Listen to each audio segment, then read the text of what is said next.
Good morning. Hello, hello. It's another day in paradise. Welcome to Thailand.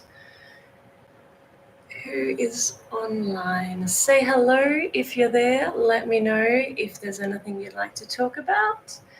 I am here. I'm at my leisure. I've just had my morning coffee, so I'm appropriately caffeinated. And yeah, I can't think of anything better than to talk about motorcycles. So let me know in the chat if you have any questions, anything you'd like to talk about. I am just going through the process of putting up some new spare parts for the CRF 300L, for the CRF 300 Rally, and the KLX 230. So that's rather exciting. Hey, hello Brad. Long time no see. How you doing? How's life in Darwin? I assume that it's probably a lot of fun and still saturated in hydrocarbons, which is just how it should be. So, yeah, I have good memories of Darwin. Hey, how you doing? Oh, we have some nice people online. How is everybody doing? What are you all up to? Tell me something fun. Dry season has started to hit in Darwin. We're in the middle of the burning season here in northern Thailand. So everything's on fire and every day it's like 42 degrees. So it's a little bit challenging for riding enduro. And so, yeah, it keeps you on your toes, and certainly you need your electrolytes. I'm not British. I'm Australian. Do you not get my bogan Australian accent? To be honest, my accent's not really bogan unless I am talking to people who have the same wonderful accent. You know how you tend to reflect people's accents when you talk to them. So yeah, if you give me a few beers and we start to talk in bogan about motorcycles and various appropriate topics like mud racing and such like, then yeah, then I do get a bit bogan. But at the moment, like I said, it's 7:30 in the morning. I've just had my coffee, so no beers yet, and I haven't got my bogan on yet.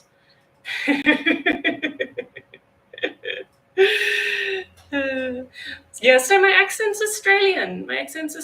But it may have a touch of New Zealander in there too. Where are my glasses? I'm wearing contacts. Otherwise, I wouldn't have been able to make it to the keyboard. I'm completely blind. So yeah, today we're wearing contacts because, like I said, it's like 42 degrees out there, and so I have to throw myself in the pool periodically throughout the day. Do I know who this is? This is Teddy, right? Brad says my accent is a legal accent. I hope not. Look, I'm an ex-lawyer. I'm reformed. You know, I've tried to clean up my act and become a simple creature governed by motorcycles. So yeah, it shouldn't be a legal accent. It should be an international accent to reflect the fact that I wander around homelessly for a while there. How's the knee going? You know, the knee is going really well. I'm so happy. Yeah, so I had the meniscus stitched back into one piece. That was like the day after Christmas. And so now we're well into the recovery. The meniscus is still in one piece. So I am completely thrilled about that. And yeah, I just gotta work on strengthening the supporting muscles so I don't fuck it up again. And we should be good to go. I'm cleared to ride motorbikes on the road. I'm not actually cleared to do stupid things on enduro bikes yet. But yeah, give me another 6 weeks, and I should be all good.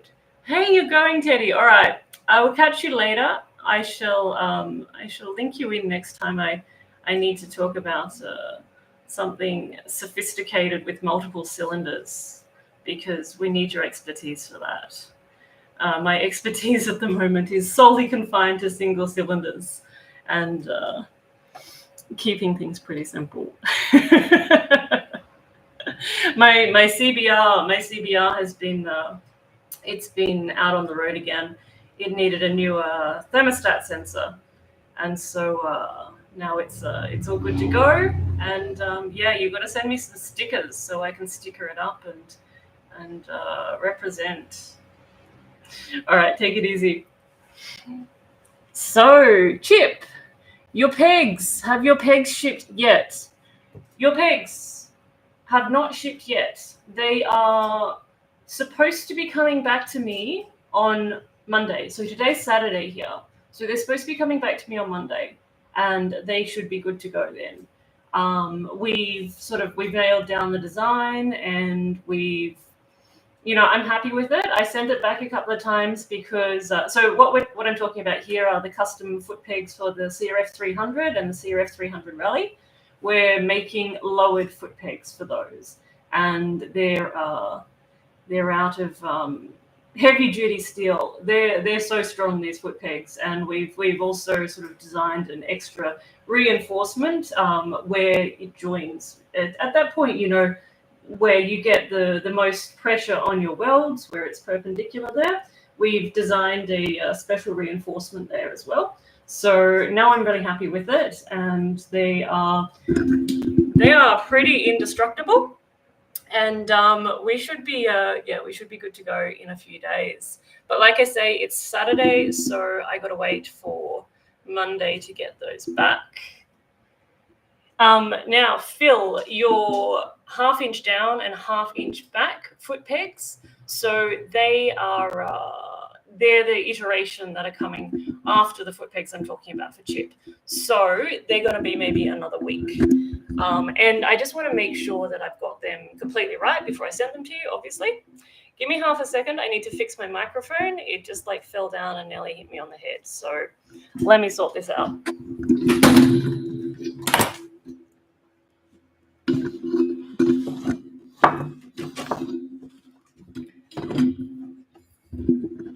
All right. How's the sound quality? Tell me if the sound quality is terrible now. Are we good or is it terrible? Hey, I got some stickers coming from Teddy in Texas. That will be lovely. Yep. Cool. All right. So you're away for a week, so you won't be sitting in your garage waiting to install those just yet. Yeah. So I want to get them all correct before I send them off, and then we should be so good. So we've got someone here who's fine-tuning the plans for a trip from Arizona to Alaska. I like the sound of that. What are you riding from Arizona to Alaska? I presume you're riding there because it would be disappointing not to be riding there, right? I am keen to find out. Tell me all about that. Hey, and we've got people from Adelaide. Hello, Adelaide. I enjoy Adelaide. It's been a long time since I've been down that way, but it's a nice part of the world. Definitely some good wine. We haven't. So I love living the hobo life and wandering around Southeast Asia and sitting in gutters and drinking beer beside my motorbike. But every now and then I do miss a good South Australian Shiraz. So yeah. Indeed.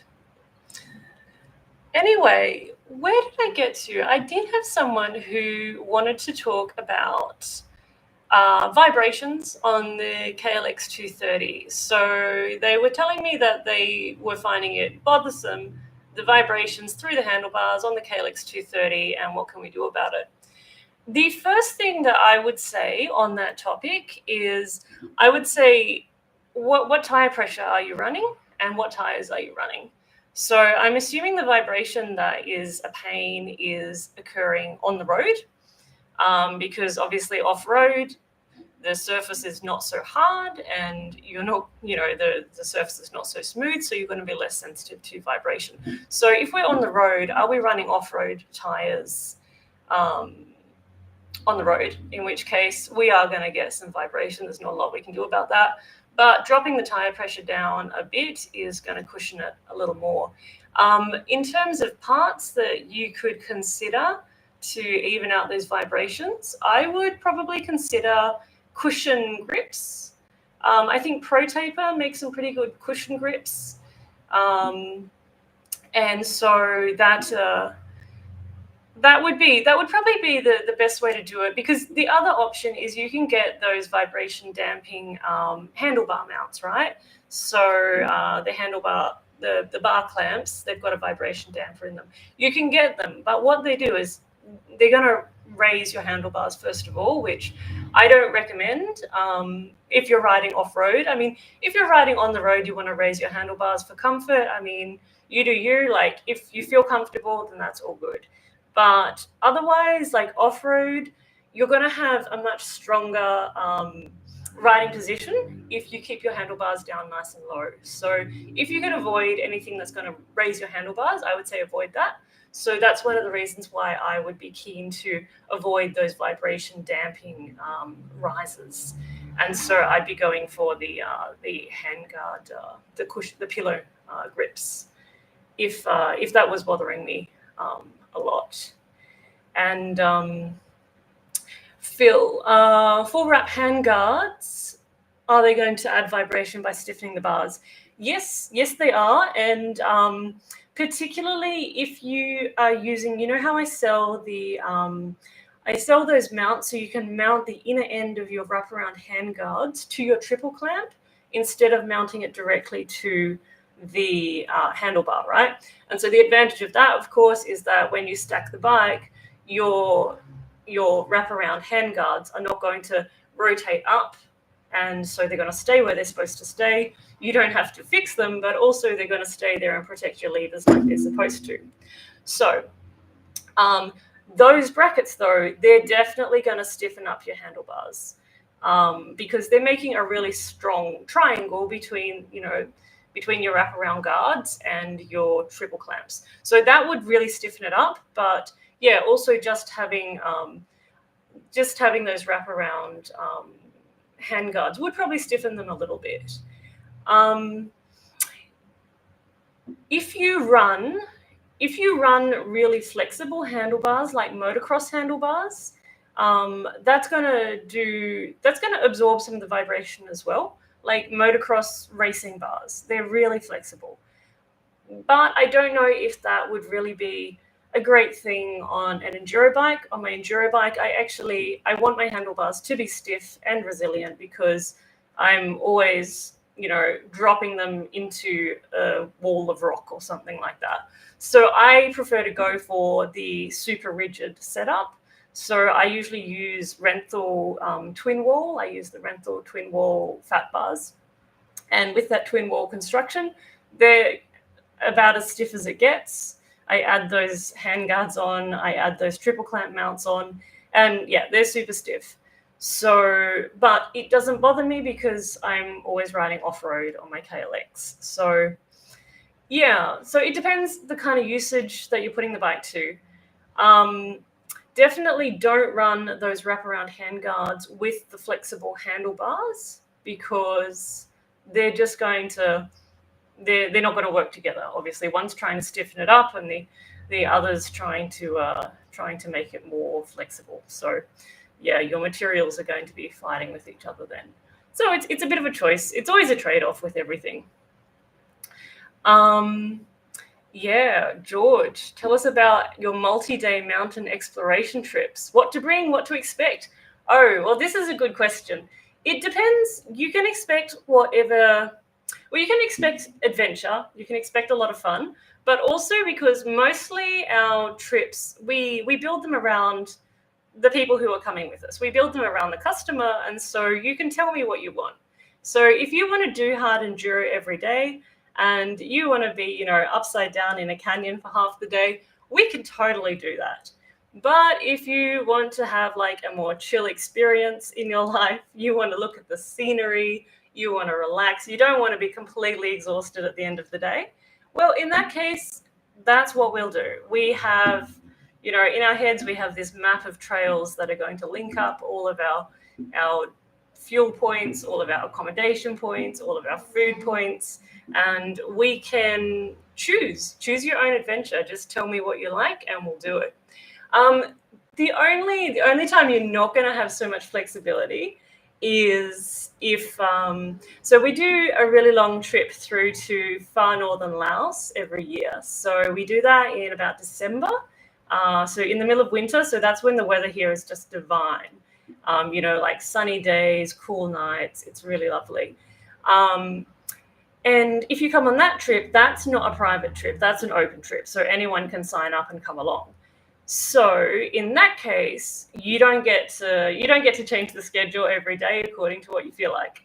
So in that case, when we go to far northern Laos, we go to remote Laos, you got to expect some adventure. So you got to expect that, sure, we're going to stay in guest houses. You don't have to camp, but it may feel like camping. And you're going to have a bed, but the bed may feel like a slab of rock. And you will have a shower, but the shower may be a large bucket of water.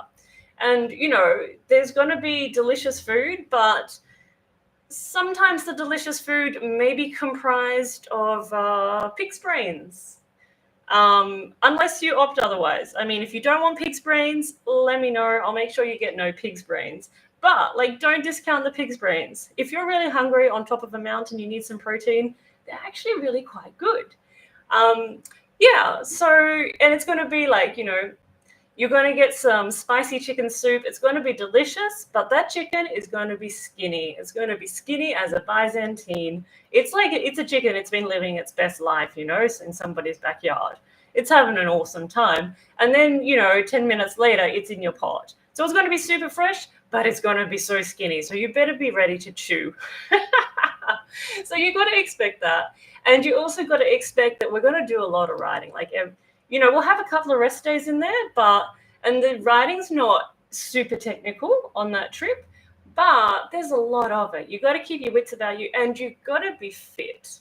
So, I mean, the higher your skill level, the less fit you have to be, right? Because higher your skill level, the less energy you're going to use. But, if you're a little bit down the lower end of intermediate and you're going to be using more energy, you better make sure you're fit, because it's going to be an adventure and it's going to be proper. So for the Lao trip, we tend to use our CRF 300Ls and our KLX 230s. Sometimes I use my 450, or I've done the trail on my 690, but it's way more fun on the smaller bikes. I mean, it's hard work on the 690. That's a bit of a heavy bitch when you're on the single track. But so normally it's our fleet of CRF 300s and also the KLX 230s. And all of those bikes are completely kitted out for dirt. So they're not stock at all. I get the bike, and the first thing I do is I put protection on it, and I swap out the exhaust. I put an open full exhaust system on it. I strip off the weight you don't need, and put a big sprocket on the back so you can wheelie it properly. And these are dirt bikes. They are adapted for doing stupid things in the mountains, and they are a lot of fun. But the other great thing is, if you're riding every day, they're also comfortable enough, in the sense, as much as a dirt bike can be comfortable. It's not as hard on your body as riding like a 300 two-stroke with a seat like a plank, and trying to always walking that line where the bike, is either trying to make your life amazing or kill you at any given moment. So the 300s are they're very chill bikes as well. You can really lug them. And so also when you are getting tired, this bike has your back. So yeah, Laos is a real adventure. I love that. That is my favorite tour of the whole year, when we do the 2-weeker over to Laos. I see the comment, spider-shaped protein bars.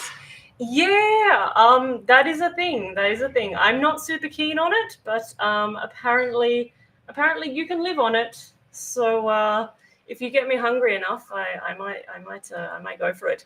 So Phil, you want to know if the 300s have stock suspension? Some of them do, some of them don't. So some of them we've upgraded them. They're running Öhlins on the back, which is a big improvement. It also makes them that little bit taller. But some of them we still have the stock suspension because even though it's a bit suboptimal, the other thing is it maintains that low seat height. And so particularly for people who are not super tall or maybe they're not super experienced, they, often people like to be able to get a bit of a foot down in the gnarly stuff. And so we have a choice there. So we have the choice between the Öhlins, which are a little taller and nicer suspension, and actually being able to get your foot down with the slightly softer stock suspension. But yeah, so it's good fun. And like I said, we also have the KLX 230s, which they're a lot lighter than the 300s. They're not as powerful, obviously, but they're these little air-cooled bikes. They're super simple. They're nice and light. I have the KLX 230, the standard, but also we can get the KLX 230S, which is the low seat height one. So that's actually really popular for people who are really small in stature.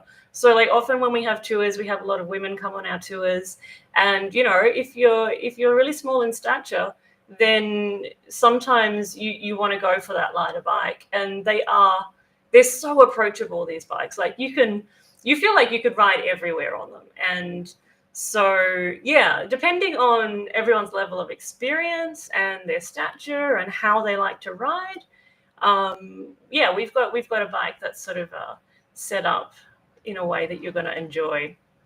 So yeah, so you should definitely come on this Laos trip. I'm so looking forward to it. Like I say, it's my favorite trip of the whole year because we've been up there, over the last few years. And the thing that's really nice is, so I'm the only foreigner in my company, right? So everyone else on my crew is Thai. They're local people, and they speak the local dialect. And the local dialect up here is actually really similar to some of the local dialects spoken in the really remote parts of northern Laos. So even when we go to places in northern Laos where the people, like sometimes they're so remote, like these are places they don't even have like double track road access. They're just single track only. And these little villages up in the mountains. And sometimes we go there and people don't speak standard Lao, particularly the older people. They just speak the local dialect. And so even in those circumstances, because the guys speak the local dialect here, we can make ourselves understood, and we can sit down with grandma and we can say, how do we get across this mountain? And she can be like, well, there's a walking track if you go this way and follow the ridge up there. And, so we take that intelligence and you ride off the map and you follow grandma's directions, and one way or another, you take your machete and you take your sense of adventure, and one way or another, you find some amazing tracks into some really cool remote places. So yeah, I totally would recommend it. Brad, I mean, like, we can fix this. If you could ride a bike, you'd come. Well, we just got to teach you to ride a bike. We can fix this. Everything is doable. Everything is doable. But yeah, the other question was, apart from what to expect, what to bring if you're going to go on a multi-day trip with us. I always say you want to bring, if you can, bring your own riding gear. I have a bunch of enduro gear in my shop, but it's not going to be, like, you have to be super lucky if I happen to have the best gear in exactly your size that's going to fit you exactly to a T and be super comfortable. You're always going to be better protected, and you're always going to be more comfortable in your own gear. And so I totally recommend bringing it over if you can. It is a pain to fly with your gear. When I fly with my gear, I usually wear it. I usually wear my enduro boots onto the plane. So Yeah, I get a lot of weird looks, and security get a bit excited when if I have to, if I run out of luggage space and I have to wear my body armor, they sort of give me some strange looks. But yeah, ultimately you arrive in your destination, and you've got comfortable gear and you're properly protected. And yeah, I'm a massive fan of that. Definitely stay, play the long game, wear your protection, and stay safe so that you can do stupid things on motorbikes. You can be upside down, and we'll take a photo, and then we'll help you up, and then we'll just carry on. So yeah, I mean, that's an option too. When you come on tour with me, you need to tell me, here's your option. When you end up upside down, do you want me to take a photo first and then help you? Or do you want me to just help you? So yeah, always up to you. Customer's choice. Customer's choice. But yeah, no. So it's a lot of fun, and I cannot wait for that time of the year. So soon, so next month, we're heading into the rainy season, and the rainy season is it's so beautiful. You get like these clouds, just they roll across the mountains, and it doesn't like rain all the time. You usually get an afternoon storm, and maybe wait for 10 minutes, and then it's over, and you carry on, and it's just beautiful. The downside with the rainy season for enduro is that these mountains get super slippery. Like sometimes we have this red clay. If you find yourself on the red clay, like sometimes you cannot stand up, you cannot ride it, you cannot stand, you cannot walk. It's like trying to ride on buttered glass. And so it's a really good exercise for balance. Yeah, imagine riding on buttered glass and trying to stay upright. It's awesome practice. But I usually say to people, it's better if you're a little bit more advanced in your skill level if you want to ride in the rainy season, because otherwise you're going to be upside down a lot, and you're going to get pretty tired. So, hey, David Valens, long time no see. Hey, that's awesome. I think of you, and I've been wondering how you're going, and what you're up to. Everything, as you can see, everything over here is about motorcycles, and it's a lot of fun. So all going well. That's awesome. Oh, it's really nice. It's nice to see some familiar names. How cool is that? Every now and then I wake up in the morning and I just think, isn't it wild that I get to wake up every morning? And although every morning I sometimes, a lot of the time I have to go to the office and I have to do my paperwork, it's still about motorbikes. And it's still about planning the next adventures. It's about planning the next tours. And even when it's not about that, even when I'm selling bike parts. Oh, have you seen my titanium exhaust? Super nice. I love it a lot. Yeah, it's all exciting. It's all built around a passion, and so I feel pretty lucky about that.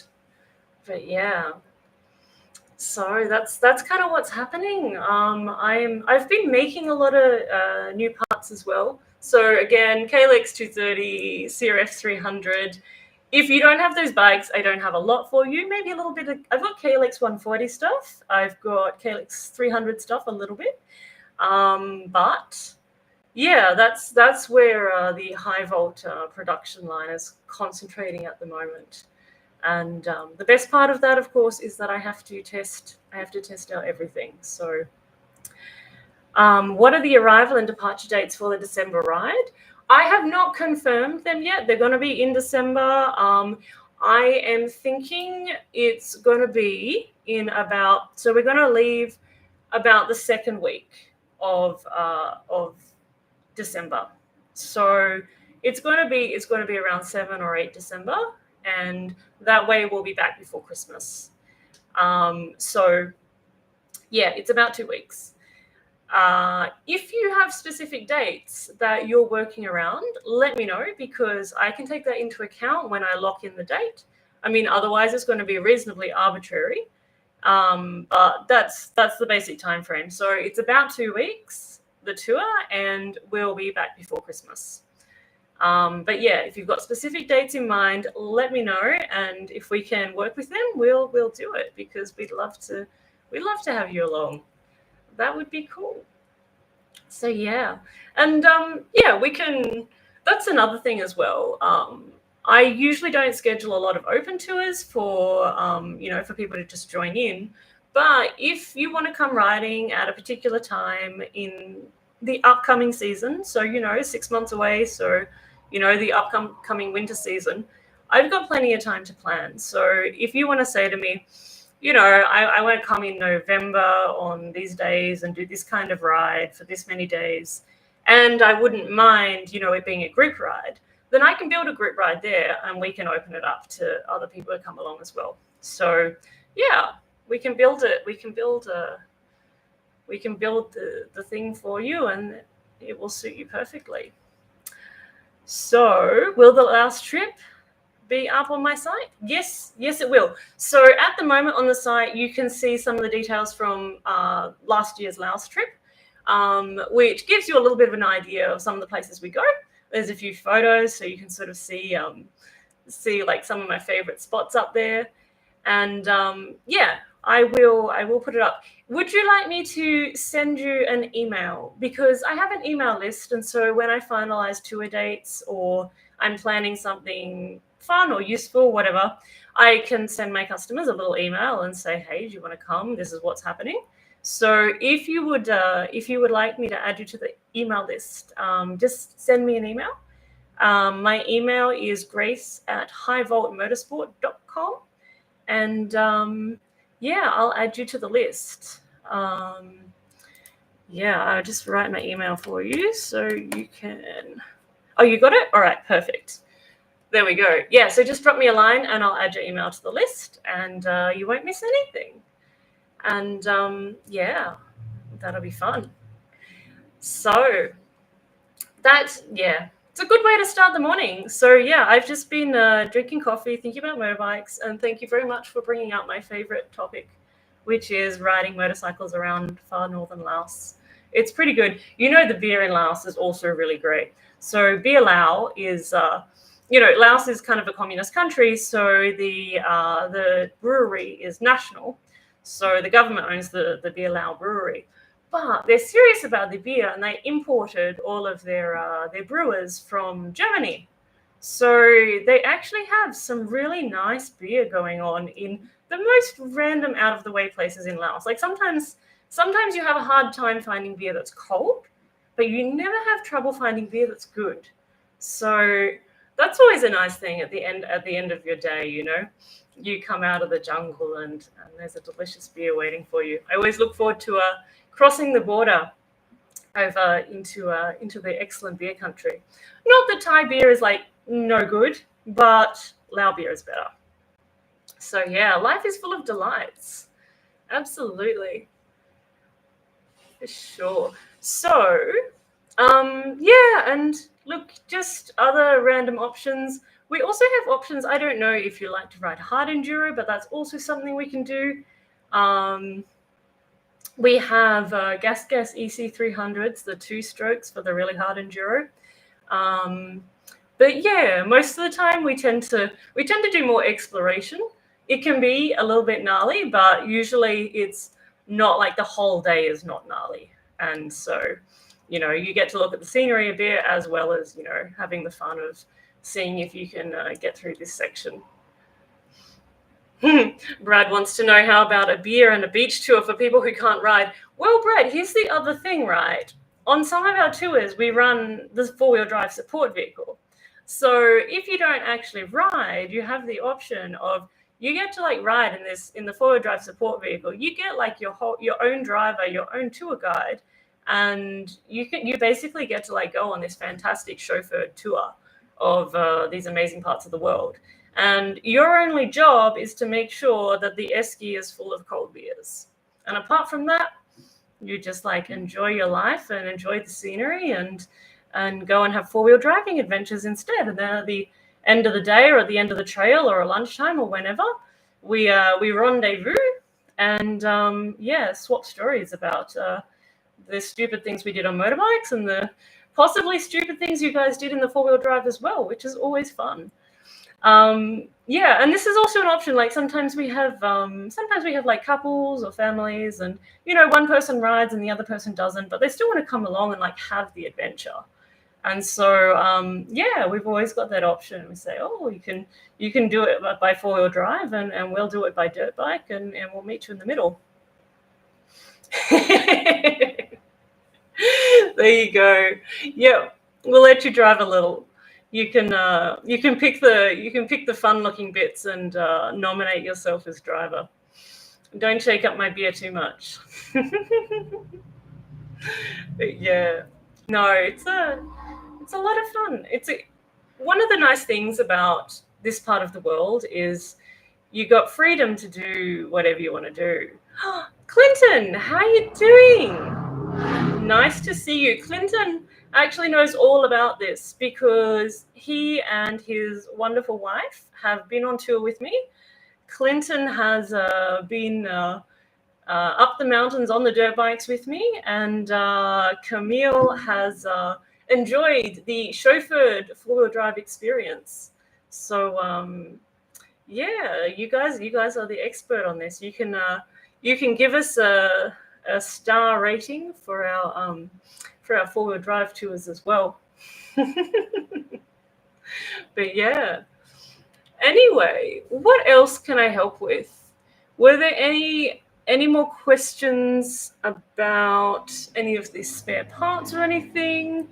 I think, yeah, so basically the update on the foot pegs is they're coming, and should be, depending on which version you're getting, whether you're just getting the lowered or you're getting the low and back, it's going to be next week or the week after. But they'll be shipped by express courier, and so you should have that pretty soon. Brad. So Brad tells us that Snotface, his friend Snotface, may be coming. This is how we know you're Australian. I don't think anyone else is going to be called Snotface. Very good, very good.